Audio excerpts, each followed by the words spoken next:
loucura que é fazer jejum. Muitas vezes vocês vêm me perguntar sobre o jejum, porque naturalmente, quando a gente começa a melhorar a qualidade da alimentação, a fome começa a se ausentar e a gente percebe que passa a fazer menos refeições em um dia. Às vezes acaba acordando sem fome e fica com aquela dúvida, né? Será que eu devo comer? Será que eu não deveria estar comendo café da manhã? Não é obrigatório? Será que isso não vai fazer mal para minha saúde? Será que eu não vou morrer por ficar sem comer? E então eu queria trazer um pouquinho de segurança para vocês com relação a isso. Existem diversas perguntas, eu selecionei aqui as principais, né, as perguntas mais frequentes com relação a resposta de fome e saciedade, que acaba te levando a ficar um período maior de tempo sem fome. Será que isso aí pode realmente fazer mal? Boa noite, gente. Estamos ao vivo pelo YouTube e pelo Insta também. Todo mundo me ouvindo bem, me vendo bem, tudo certinho? Tudo certo? Hoje a live um pouquinho mais tarde, às 9h30 da noite, saindo do nosso horário convencional, que é às 7h07 da noite. Eu já acostumei com o jejum. Então, gente, quando a gente passa a melhorar a qualidade da nossa alimentação, a gente não precisa forçar, né, e nem ficar controlando esse negócio de fome.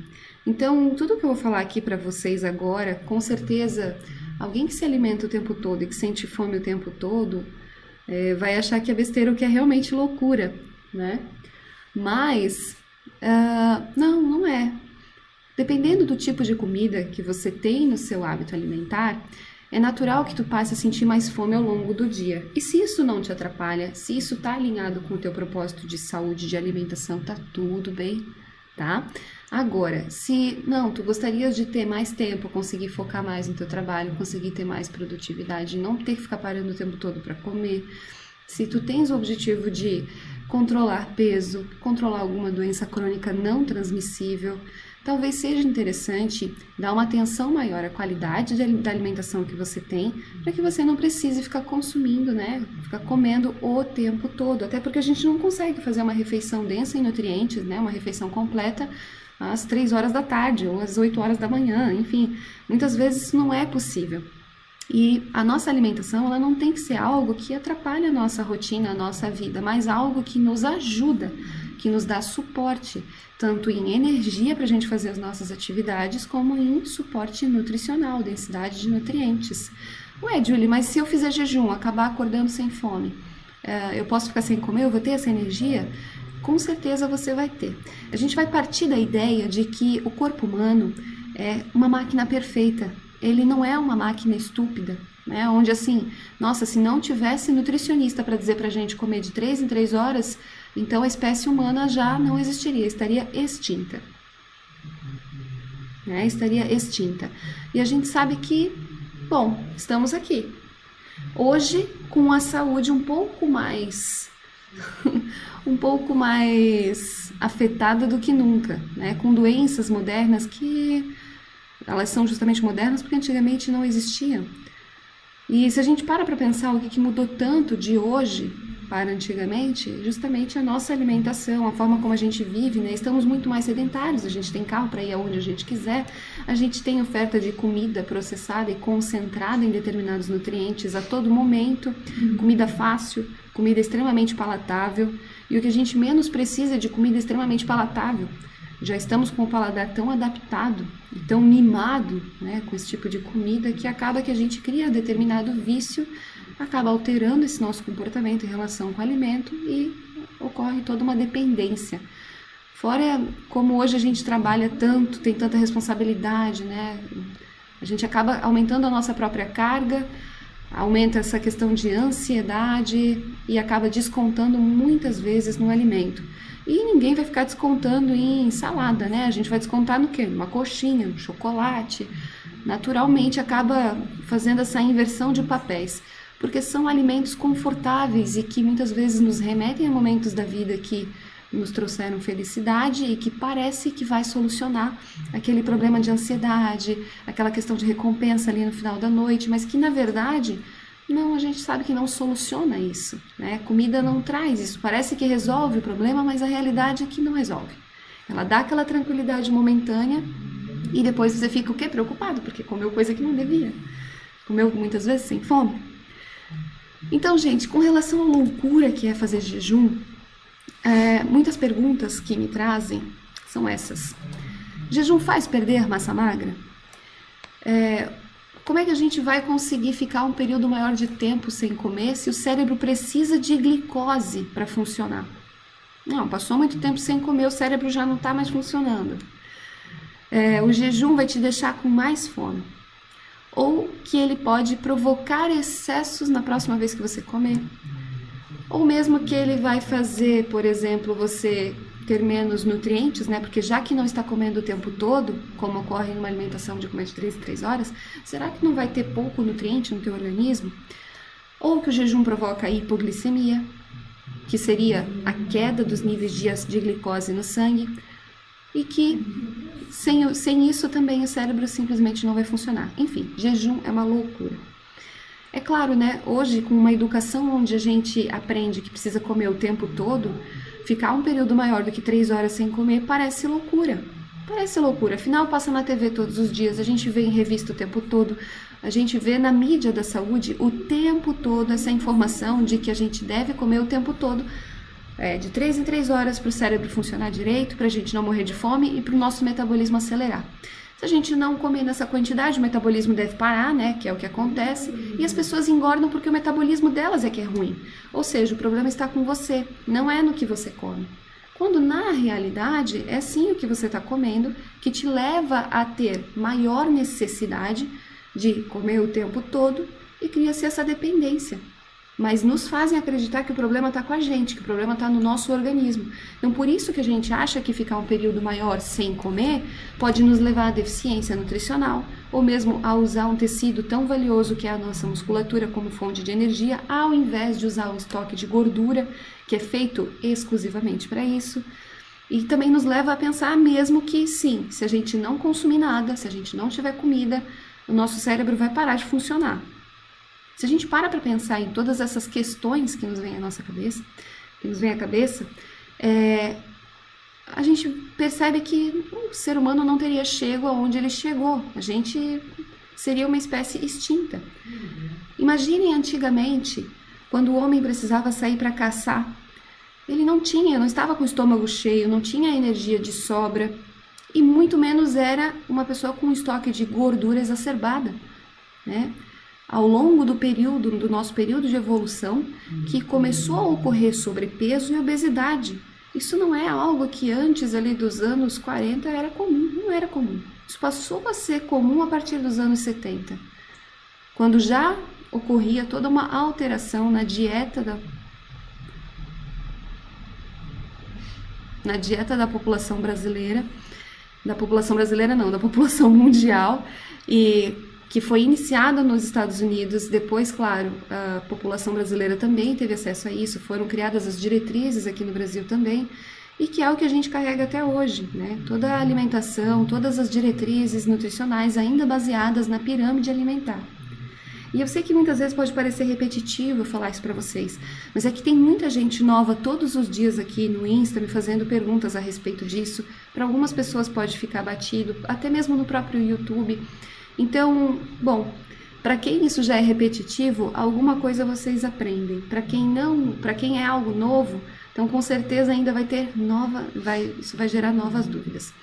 Então, vamos ao primeiro assunto, né, que será realmente que o jejum é algo louco?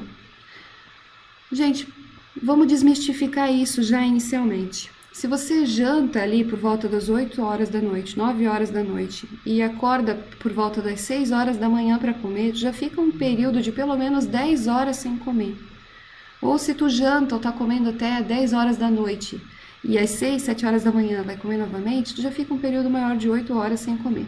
Explica como é que o teu cérebro não parou de funcionar por sorte enquanto tu dormia, e tu não acordou com nenhuma deficiência. Não é meio óbvio? Bom, é natural que a gente tenha um mecanismo de estocagem de energia a longo prazo e um mecanismo de energia que seja a curto prazo. O que é isso? Todo mundo aqui já deve ter sentido alguma vez na vida aquilo que a gente chama de fome. Se você nunca sentiu fome, então passe a percebê-la para então tomar a decisão de comer e não fique comendo o tempo todo. A fome é um mecanismo de solicitação de energia e de nutrientes do nosso corpo. Por quê? Porque ele precisa de uma fonte de energia rápida para a sustentação das células para que as mesmas concluam as suas funções. Na falta de uma fonte de energia rápida, o organismo vai atrás da energia de longo prazo que ele tem estocado. E o nosso organismo estoca toda a energia que a gente tem em excesso no consumo, ou mesmo pelo tipo de macronutriente, de nutriente que vai gerar maior produção de glicose no sangue, que vai fazer com que você acabe aumentando o seu aporte de gordura corporal nos adipócitos, que são as células de gordura. As células de gordura ocupam um espaço pequeno e carregam uma quantidade maior de energia. E é justamente por isso que o nosso corpo utiliza gordura como forma de estocagem e não carboidrato. A gente até tem um estoque rápido de energia de curto prazo, que é o glicogênio muscular e glicogênio hepático. Sempre que a gente se alimenta, nosso organismo vai produzir um pouco de insulina, que é um hormônio anabólico. Então o teu pâncreas vai lá e produz esse hormônio anabólico para promover a utilização dessa energia que foi então proveniente da alimentação e também para promover a estocagem da mesma, certo? A insulina é um hormônio anabólico e tem como uma das funções promover a estocagem, além de regular os níveis de glicose no sangue. Depois disso, você passa por um período sem comer. Beleza. A partir deste momento, o seu nível de energia rápida, que é a glicose, ácidos graxos e até mesmo aminoácidos que tu acabou de consumir naquela refeição, vai acabar. E a primeira fonte de energia rápida que o organismo vai ter, e ele vai estar ainda utilizando um pouco dessa glicose disponível, vai ser o glicogênio muscular e o glicogênio hepático. Logo em seguida, quando isso estiver quase acabando, ele vai partir para utilizar o teu estoque de energia a longo prazo, que é a gordura corporal. E o estoque de glicogênio é formado de glicose mesmo. Já a gordura corporal, ela é produzida a partir de glicose, aminoácido e ácidos graxos em excesso. Então, gorduras, proteínas e carboidratos, quando você consome além da tua necessidade, serão facilmente armazenados. Para que vocês entendam um pouco sobre essa questão de armazenamento, gente, imaginem que o corpo de vocês é como se fosse uma geladeira de uma casa. Uma geladeira com um compartimento que tem o freezer, certo? Então, todos os dias vocês compram comida e sentam-se para comer e tudo que sobra vocês congelam, vão congelando e vão fazendo isso dia após dia. Chega um momento que o freezer já está cheio e o freezer é teu estoque de gordura. E aí o que tu precisa? Tu precisa de um outro freezer, porque se tu precisas armazenar mais do que está sobrando de comida, tu precisa de outro freezer para fazer esse armazenamento. Então tu vai lá e compra um novo freezer e tu continua estocando, certo? Aí tu vai lá, bom, parou o espaço ali também, acabou, tu vai precisar comprar outro freezer. Sempre que tu estiver consumindo além do que tu precisa, tu vai promover a estocagem disso. Imaginem que em determinado momento, vocês resolvam que já tem muito freezer em casa, já tem muita comida estocada, chega de ficar comprando comida para dentro de casa. Vamos então utilizar o que a gente tem ali armazenado. Lembra da geladeira que tinha uma parte ali do freezer? Na geladeira vai ter um pouco daquilo que você vai consumir mais rapidamente. A gente não coloca na geladeira aquilo que é mais fácil de ser consumido, não vai precisar de tempo ainda para descongelar? Justamente. Aquela fonte ali de energia rápida vai ser utilizada, tudo que está na geladeira. E em seguida você começa a utilizar a energia que tem ali guardada no freezer, que é aquela comida que foi estocada. Você parou de comprar comida e passou a utilizar o que estava estocado. E aos poucos você vai reduzindo a necessidade dos freezers. Então você vende o freezer. Qual é o resultado disso? Vocês conseguem entender essa analogia? Você só vai conseguir utilizar o seu estoque de gordura corporal se você colocar ele para jogo. Se você ficar o tempo todo comendo um pouquinho a mais, eu até falei isso ontem na live, se a gente fica acostumando o organismo e comendo sempre um pouquinho a mais, a gente vai continuar armazenando um pouquinho a mais. E quando a gente passa a respeitar a nossa fome, a nossa saciedade, a gente passa a utilizar esses estoques. Então não se engane você de que se a tua alimentação tiver qualidade e mesmo se você comer demais, você não vai engordar ou vai continuar emagrecendo, isso aí, ó, é uma crença limitante, porque na verdade você vai engordar sim, comendo saudável ou não. Tem que respeitar a sua fome e a sua saciedade. E o jejum, né, quando a gente passa um período maior sem comer, a gente passa a colocar muito mais essa energia estocada para jogo. Deixar de fazer as compras é justamente uma maneira, né, é uma forma de fazer um jejum de compras. É uma forma de você reduzir o nível de estocagem que você tem e passar a utilizá-lo em maior quantidade. Ok? E aí vem uma outra questão. Se você utiliza o seu estoque de gordura corporal, que foi feito justamente para isso, né? O nosso corpo armazena a gordura corporal com o intuito de utilizá-la depois como fonte de energia. Por que que ele utilizaria o teu músculo como fonte de energia de maneira tão estúpida se ele armazenou gordura para essa função? Se uma das principais funções da proteína que tu tens ali na tua musculatura, do teu músculo, é justamente a função estrutural, de te dar justamente força e sustentação para que tu possas fazer as tuas atividades. Por que o nosso corpo seria tão estúpido mesmo de utilizar isso ao invés de usar o estoque de gordura? É a mesma coisa que se a gente tivesse em casa uma lareira, né, e tivesse lenha num lugar e a gente estivesse sentado no sofá. E opa, o fogo tá acabando. Bom, mas ao invés de jogar lenha ali no fogo, eu vou jogar minha cadeira para botar mais fogo. Onde é que eu vou sentar? Vocês entendem? A lenha é a gordura, a cadeira é meu músculo. Por que eu vou jogar a cadeira se eu posso usar a lenha primeiro? Então, o nosso mecanismo fisiológico é natural e ele vai utilizar a gordura corporal que foi feita com esta função específica de ser fonte de energia. Quando você respeita a sua fome, quando você não come o tempo todo, você coloca os seus estoques de energia para jogo. E desta maneira, de forma muito mais eficiente, vai ocorrer a queima, né, a quebra dos adipócitos, a utilização da gordura como fonte de energia e a conversão da mesma pelo fígado por um processo que se chama gliconeogênese ou neoglicogênese, que é a conversão da mesma em fontes de energia. Principalmente, a gente vai ter a produção de cetonas a partir da gordura e a gente vai ter a produção também de glicose. Então, aquela ideia de que o cérebro também precisa de glicose, senão vai passar mal, ela já cai por terra, porque o nosso fígado tem capacidade de produzir glicose muito além do que a gente tem necessidade. Na verdade, a gente utiliza em média, dependendo, claro, né, de cada adulto, né? Mas, em média, a gente produz em torno de 200 gramas de glicose por dia, 200 gramas de produção hepática, que não significa sobrecarregar seu fígado, significa a função que o mesmo exerce naturalmente, certo? É completamente diferente de encher o fígado de açúcar e de um monte de remédio que realmente faz com que o mesmo acabe extrapolando nas suas funções e sobrecarregando. Então, essa glicose que ele produz, em média de 200 gramas, é algo do próprio organismo. Glicose não é, o carboidrato justamente não é um nutriente essencial, porque a gente consegue produzir.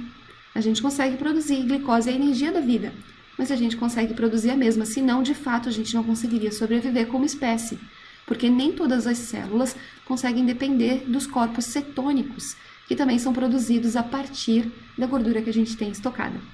O cérebro consegue sobreviver a partir deles, em torno de 70%, mas ainda assim, a glicose que o fígado produz vai ajudar a suprir. A demanda média é de 120 gramas. Então, a gente tem ali 80 gramas em média de glicose, de lastro, tá? De gordura, vamos dizer, para poder usar, sem ter nenhum problema mental, certo?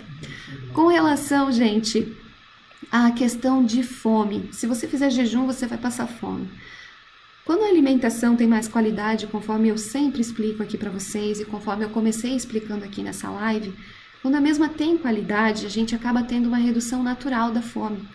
E o objetivo não é que você passe fome, mas que você aprenda a controlá-la e a percebê-la melhor. Quando a gente passa um período maior sem comer, Às vezes pode ter acontecido já com você em alguma viagem, de não ter se preparado e ter ficado sem comida, ou ter pego um trânsito inesperado, ou o teu voo ter atrasado, ou não sei, pegou uma reunião muito longa, o pessoal que é advogado foi participar de alguma audiência e acabou sendo mais longo do que o esperado, enfim, às vezes a gente acaba ficando um período maior sem comer e sai um pouco ali da nossa rotina e a gente percebe que a fome vem e aí de repente ela passa e a gente fica até meio assim, tranquilo. Provavelmente a alimentação dessa pessoa é boa, né? Porque a fome ela vem em ondas, então ela vem, mas depois ela volta. E aí logo ela vai bater de novo. Não significa que tu vai ficar um longo período sem comer. Ela vai bater de novo. Só que tu consegue manejá-la de maneira muito melhor. E outra, quem passa a respeitar a fome sem medo de ficar com fome em algum momento, acaba percebendo que não vai morrer se não comer naquele momento. Não vai ter um piripaque. Acaba descobrindo o que é fome de verdade. E acaba descobrindo que é muito bom a gente comer sentindo fome. Que a fome é o melhor tempero da nossa comida, né? A gente passa a comer muito melhor, acaba tendo uma percepção melhorada do que é fome e do que é saciedade. Eu costumo falar para as minhas pacientes que muitas vezes a melhor estratégia para aprender a comer é ficar sem comer. E a gente consegue perceber muito melhor isso. E Julie, aquela fome que pode acontecer porque eu fiquei um período maior sem comer, né? Daquela fome de leão. É outra coisa que não vai acontecer com quem tem uma alimentação de maior qualidade. Alguém que realmente come comida mais in natura, não tem uma alimentação tão baseada em alimentos processados, industrializados, esses alimentos que são fitness com a maior cara de saudável, sem glúten, sem lactose, sem não sei o que, sem nada, sem gorduras light, diet. Isso não é alimentação de qualidade. Alimentação de qualidade, comida de verdade, comida boa, a gente encontra na feira, a gente encontra no açougue, a gente não encontra naquelas prateleiras com um monte de alimentos que tem rótulos e ingredientes impronunciáveis. Ou mesmo que se você mostrasse para sua avó, ela não saberia dizer o que é. Aquilo lá, né, essas comidas que precisam ser enriquecidas, já são comidas naturalmente mais pobres. Agora, a comida já in natura, quando a gente come carne, sem ter medo da gordura dela, quando a gente come os vegetais, aproveitando todas as suas fibras, quando a gente consegue variar a alimentação, baseando a nossa alimentação em menor quantidade de comida lixo, muito mais comida boa mesmo, a gente acaba tendo um aporte de nutrientes melhorado também. Então, a fome é reduzida, tu não vai sair desse jejum morrendo de fome. Ainda assim, se isso acontecer, é importante que, na hora de fazer a saída desse jejum, se você faz um jejum mais prolongado, de 16 horas para mais, por exemplo, ocorre naturalmente, você começar com um prato de salada, tomando uma água, tomando um caldinho, um brodo, né? E, bom, isso já vai dar uma boa tranquilizada naquela sensação de fome. E isso é um mecanismo também natural, se a gente pensa de maneira evolutiva, né? Quando a gente sai atrás de comida, porque a gente realmente está com fome, o objetivo é comer. O quanto antes sanar essa sensação insuportável de fome, que na verdade é completamente suportável, e é assim que a gente aprende que é possível suportar, controlar e até mesmo manter a tranquilidade com isso. Bom, com relação aos nutrientes, acabei de explicar para vocês justamente que comida de verdade tem uma densidade nutricional tão boa que mesmo que se você fizesse somente uma refeição no dia, claro, não por um período tão longo, né, assim, mais do que 100 dias, mas se você fizesse uma refeição por dia, já teria todos os nutrientes necessários, essenciais. Não é uma alimentação com excesso de inflamatórios, praticamente não tem. Não é uma alimentação repleta de açúcar. Então, praticamente, a tua biodisponibilidade de nutrientes, a absorção, a digestão dos mesmos, fica favorecida, porque não vai ter açúcar competindo com os nutrientes para a absorção dos mesmos. Não vai ter também nenhum tipo de antinutriente ou componente inflamatório que possa provocar alguma reação no teu intestino e atrapalhar a absorção desses nutrientes. Então fica facilitado. Tanto é que vocês já devem ter ouvido falar daquela estratégia que vem sendo muito falada agora, tá super na moda, eu acho, que é a tal da dieta carnívora. E aí as pessoas perguntam, nossa, mas e vitamina C, né? Vitamina C é bem presente em folhas e vegetais e tudo mais. E eu não vou me adentrar ao assunto, gente, porque eu realmente acredito numa mudança de hábitos e mudança de hábitos pensando numa alimentação que você consegue levar para o resto da sua vida, tá? Não é uma questão de ser a favor ou contra nada. Eu acho que eu sou completamente a favor. Carne é um alimento excelente, ovos, proteínas, vísceras, enfim, são alimentos excelentes. Mas o fato de você não ter açúcar, farinha presente na alimentação acaba fazendo com que a quantidade de vitamina C que já tem nesses alimentos, a quantidade desses nutrientes, minerais e vitaminas já seja suficiente para a biodisponibilidade que é gerada ali. E é por isso que pessoas que moram, por exemplo, em polos, em lugares onde não tem como plantar vegetais e frutas, mesmo sem ter uma grande quantidade de vitamina C na dieta, acabam tendo um bom aporte de vitamina C, imunidade excelente e todos os nutrientes que precisam. Por quê? Porque os alimentos que eles consomem, especialmente de peixes, né, como baleia e tudo mais, que vai desde a carne gorda desse animal a tudo que eles conseguem utilizar do mesmo, já é suficiente para suprir todas essas necessidades. A Fati está perguntando aqui sobre ômega 3 em cápsula. Justamente essa questão aí de ficar o tempo todo suplementando ômega 3, ômega não sei o que, isso acaba não tendo necessidade quando tu passa a consumir alimento local. Se você não apresenta nenhuma deficiência, nenhuma alteração no funcionamento do teu organismo que não tenha sido causado por responsabilidade própria, por você omitir qualquer cuidado com a sua saúde, então não tem necessidade de ficar suplementando só porque passa na TV que é bom, tá? Vitamina D, uma hora é magnésio, uma hora é cobre, uma hora é, sei lá, zinco. Então o tempo todo tem alguma coisa que precisa ser suplementado, porque senão ninguém sobrevive. Eu não sei vocês, mas eu sempre me pergunto assim, tá? E se eu não tivesse dinheiro para comprar, então eu tava morta. É isso? Não, né? Se a gente simplifica, na verdade, se a gente passa a comer o que a gente tem aqui, produtor local e tudo mais, a gente não precisa ficar se preocupando com essas novidades que são vendidas a um preço bem alto, mais elevado e que, na verdade, na maior parte das vezes, só faz bem para quem está vendendo e não para quem está consumindo. Então, antes de ficar tomando, gente, melatonina também, né? Hormônio do sono e tudo mais. Antes de ficar tomando as coisas, vão atrás da causa do porquê que vocês estão com um determinado problema, tá? Não fiquem querendo remediar qualquer situação, porque a vizinha está tomando tal coisa que faz bem para alguma coisa, enfim. Não é porque alguém está tomando isso que você também precisa. Para analisar os fatos, se realmente há necessidade, certo? Que mais aqui que eu tenho para perguntar? Tá. Com relação à hipoglicemia, você ficar um período de tempo sem comer pode gerar hipoglicemia? Só vai gerar hipoglicemia se a sua alimentação for ainda repleta de farinhas e açúcares. Por quê? Porque esse tipo de alimento provoca um pico de glicose no sangue e com esse pico o organismo, o pâncreas, vai ser chamado a produzir e liberar mais insulina no seu sangue. Como já expliquei aqui nessa live para vocês, a insulina tem a função de regular os níveis de glicose no sangue, porque quantidade excessiva de glicose no sangue vai gerar toxicidade tecidual. Pode trazer danos aos órgãos, né? Pode trazer danos para as vistas, para o coração, para o nosso sistema de circulação. Então, tudo isso deve ser controlado para não ter toxicidade. A insulina faz esse trabalho, ok? Então, se a tua alimentação tiver o tempo todo pico de glicose e queda da mesma gerada por essa ação da insulina, você vai acabar tendo hipoglicemia, especialmente se ficar um período maior de tempo sem comer.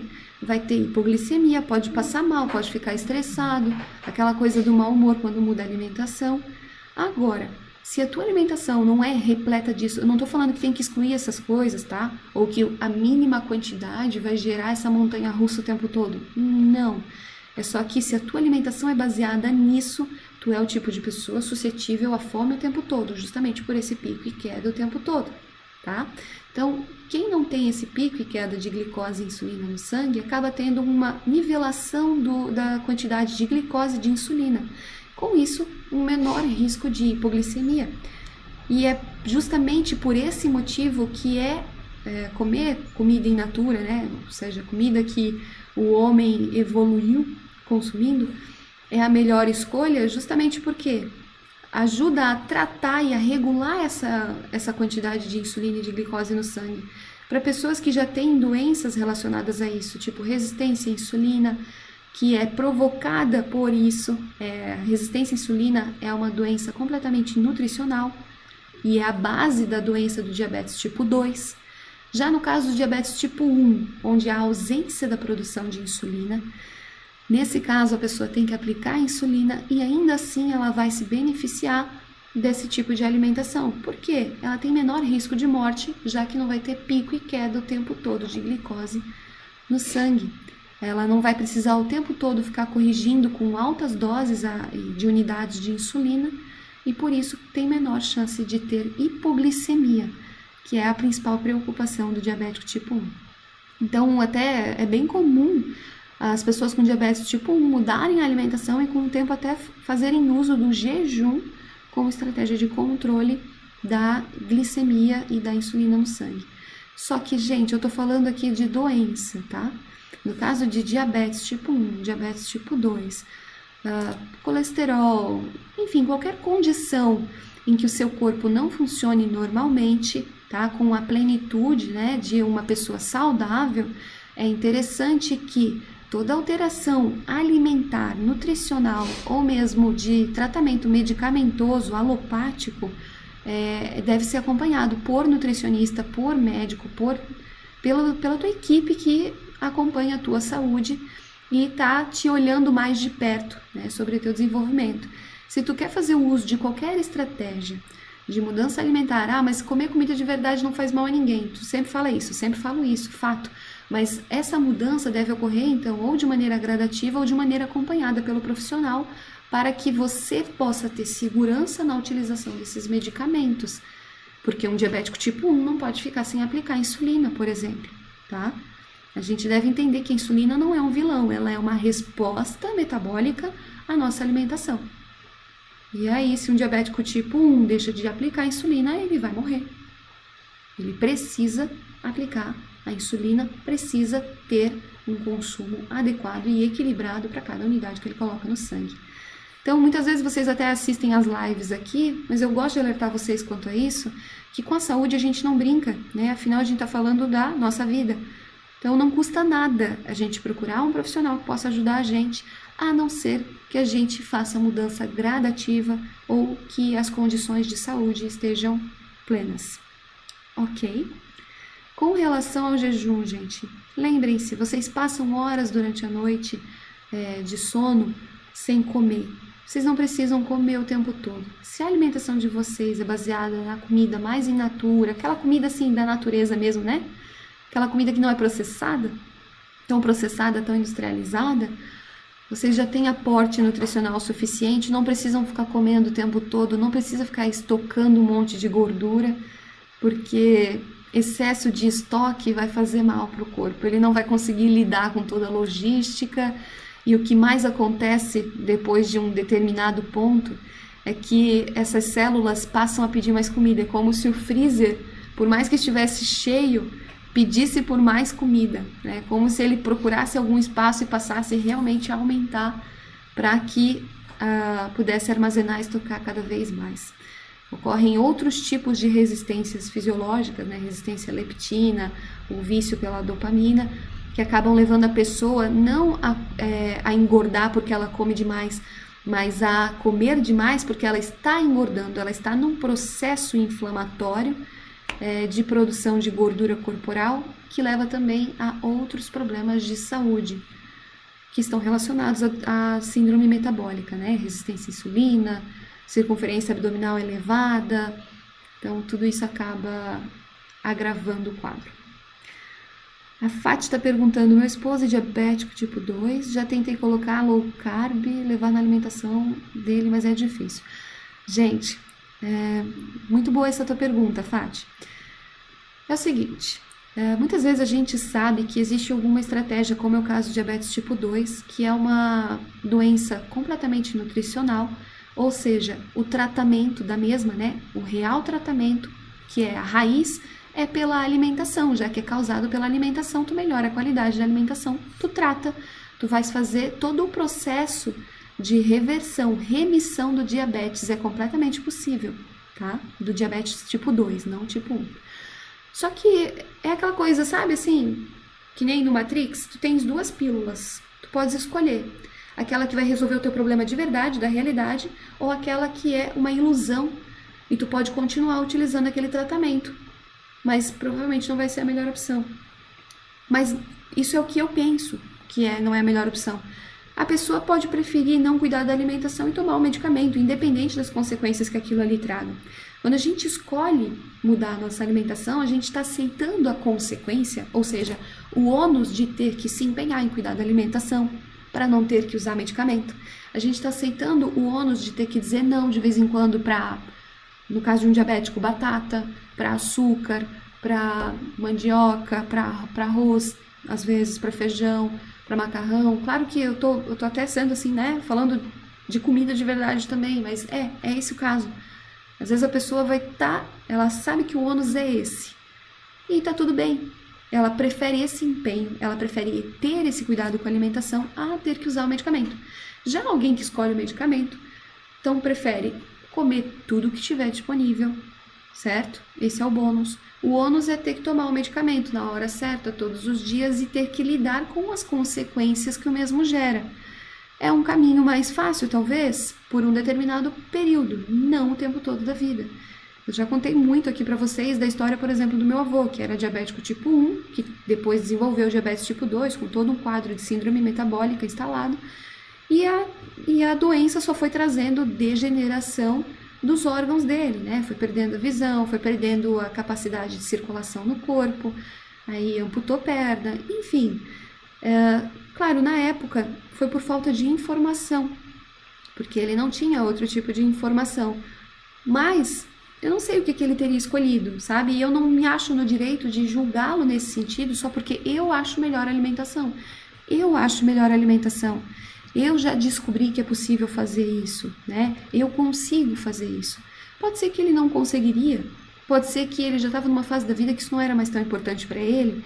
Então, muitas vezes a gente se preocupa com quem a gente ama e a gente quer que a pessoa faça aquilo que a gente acha que vai fazer bem para ela. Mas não é a escolha que ela tem, né? Então, a gente tem que respeitar ou, né, oferecer ajuda. Não precisa deixar de oferecer ajuda, oferece, ó.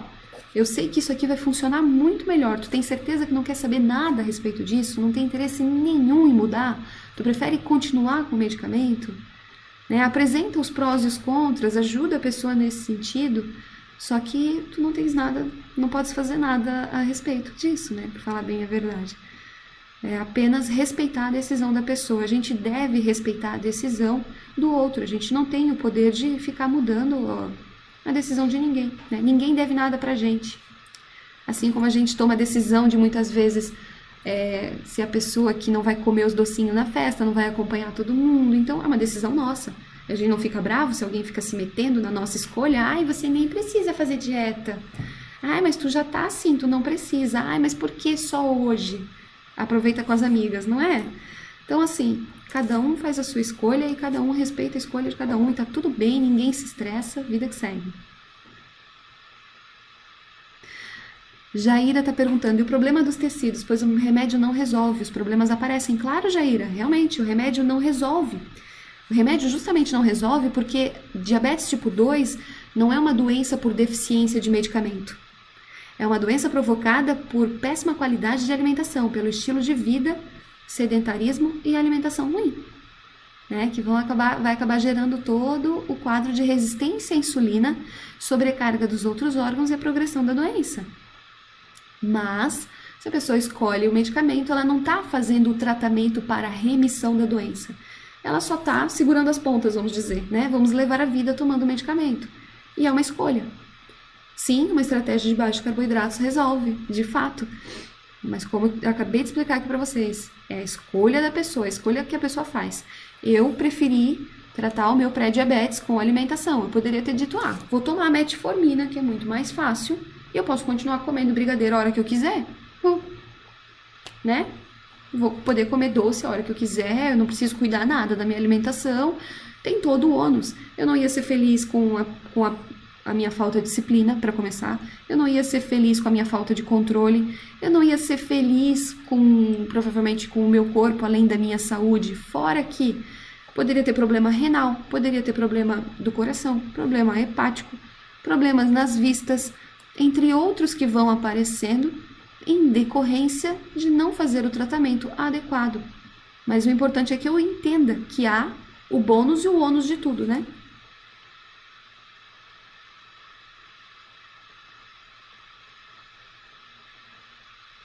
Exatamente, Mick. O remédio trata os efeitos gerados, não a causa. É isso aí mesmo. E justamente uma estratégia de a utilização de jejum, gente. O Dr. Jason Fung, ele tem uma clínica de tratamento de diabetes e ele mesmo fala, né, que dos casos de diabetes que a gente tem no mundo hoje, 90% são por pessoas que têm diabetes tipo 2. Ou seja, 90% dos casos de diabetes são provocados por alimentação ruim, né? Por essa alimentação que hoje em dia vem nos deixando cada vez mais doentes, mais obesos e traz todas essas doenças crônicas não transmissíveis, que são doenças nutricionais. E ele justamente faz o tratamento utilizando o jejum. Tem uma analogia dele que eu acho muito bacana para as pessoas diabéticas, que é a seguinte. Você está lendo o livro dele, Dani? Que legal. A analogia dele é com relação a um pote de açúcar. Então ele fala que sim, uma estratégia de baixo carboidrato, melhorar a qualidade da alimentação, ajuda muito a parar a progressão do diabetes do tipo 2. Mas que é necessário o jejum para reaver, né, para fazer a utilização, na verdade, dos estoques feitos de gordura para a remissão da doença. Por que ele fala isso? Porque assim, numa estratégia de baixo carboidrato, tu tira o alimento que causa o problema. Só que ainda assim, tu não vai fazer de maneira tão eficiente a utilização dos estoques de açúcar, que na verdade é o estoque de gordura corporal. Né? No caso, tratar a obesidade, a síndrome metabólica, que enquanto isso não é tratado, a resistência à insulina vai caminhando a curtos passos, né, para a evolução da mesma. Então ele mesmo fala que se não tiver o jejum, se tu não tirar o açúcar de dentro do pote, tu não vai fazer o processo de remissão da mesma. Tu precisa fazer o jejum para que a remissão seja feita de maneira eficiente em menor curto de tempo. Em partes eu concordo com ele, mas em partes nem tanto, porque eu já vi diversos estudos e diversas evidências científicas de que apenas mudar a qualidade da alimentação e sem ser completamente restritivo com carboidratos, até falei esses dias em uma das lives, teve um estudo que com 40% de carboidratos na dieta, claro que foi todo controlado dentro de hospital, né, a alimentação todos os diabéticos recebiam, mas 40% de carboidrato, gente, não é nem tão low carb assim, para falar a verdade, tá? E teve remissão, teve diversos deles que pararam de utilizar o medicamento, eu não consigo agora lembrar em números quantas pessoas pararam de utilizar o medicamento e tiveram os níveis de colesterol equilibrados, tiveram os níveis de hemoglobina glicada novamente equilibrados, triglicerídeos também, glicose e insulina em jejum e pós-prandial. Então, eu não acredito que precisa fazer jejum para tratar o diabetes tipo 2, mas eu tenho certeza que é uma estratégia que ajuda muito no tratamento da mesma.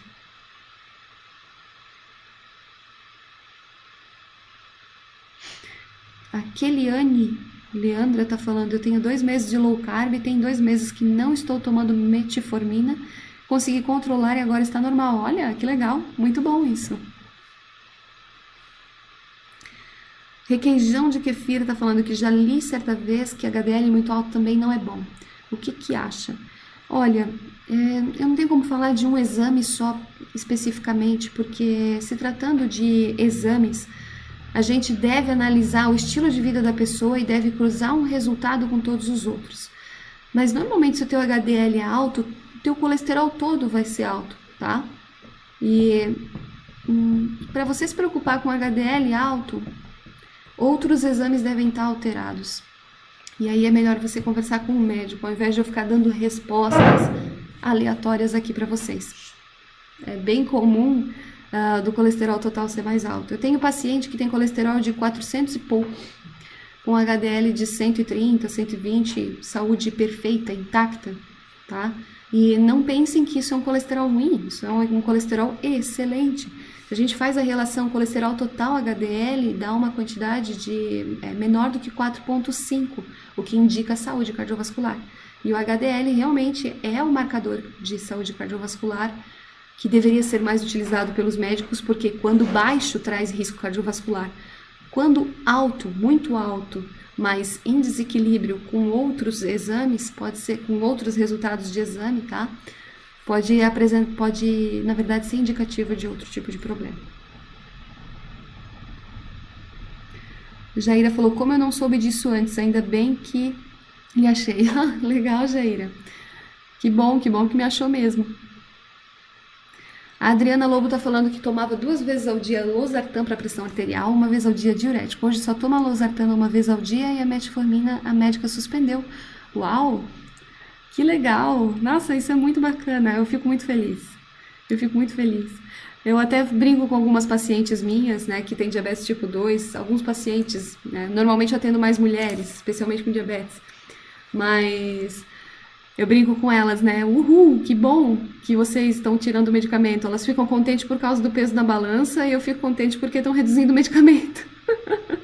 Não, mas claro, também ficam contentes por isso, né? Mas a parte mais bacana é ver que está reduzindo o medicamento. E a pessoa não está tratando exames, ela está tratando a saúde dela, né? Ela não usa só os exames como guia. A Eli Botino está perguntando se há relação entre a alimentação na estratégia para emagrecimento e queda de cabelo, alimentação low carb. Gente, quando a gente faz qualquer estratégia para emagrecimento, tá? Ou mesmo para o tratamento de uma doença crônica não transmissível, qualquer mudança de hábito em si, e a gente tem um emagrecimento eficiente, um tratamento eficiente, isso gera estresse no nosso organismo também, tá? O objetivo do corpo é sobreviver e não emagrecer. Ele faz os estoques de gordura para manter ali. Claro, o estoque vai ser a primeira fonte de energia que ele vai utilizar em caso de ficar um período maior de tempo sem ter energia sendo ingerida ou mesmo estocada. Mas é um processo estressante, não deixa de ser estressante a destruição tecidual. E quando a gente está emagrecendo, a gente está destruindo, a gente está oxidando gordura corporal, destruindo os adipócitos para a utilização da energia dos mesmos.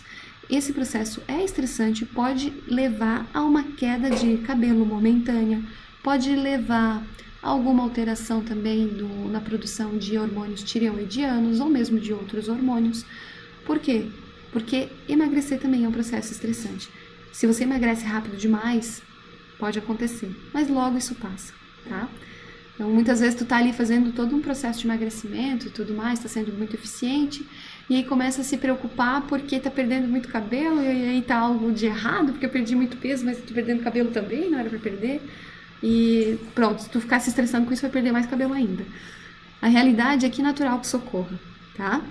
Completamente normal, mas logo isso se resolve. Se por acaso permanecer, aí é claro, você tem que procurar um dermatologista, porque provavelmente não vai estar associado à alimentação ou só à alimentação, mas também à regulação de hormônios no seu organismo, tá bom?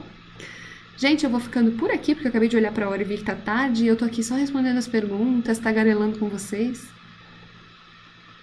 Tu emagreceu 18 quilos e teu cabelo não para de cair. Bom, não foi 1,8 quilos, né? Se fosse 1,8 quilos ou 5 quilos, até tudo bem, mas 18 quilos é muita coisa. Gente, 18 quilos é muita coisa, é o peso de uma criança, né? Era o meu peso quando eu tinha 9 anos de idade. Não, mentira, pesava 22, um pouco antes dessa idade. Não, gente, ó, é muita coisa, tá?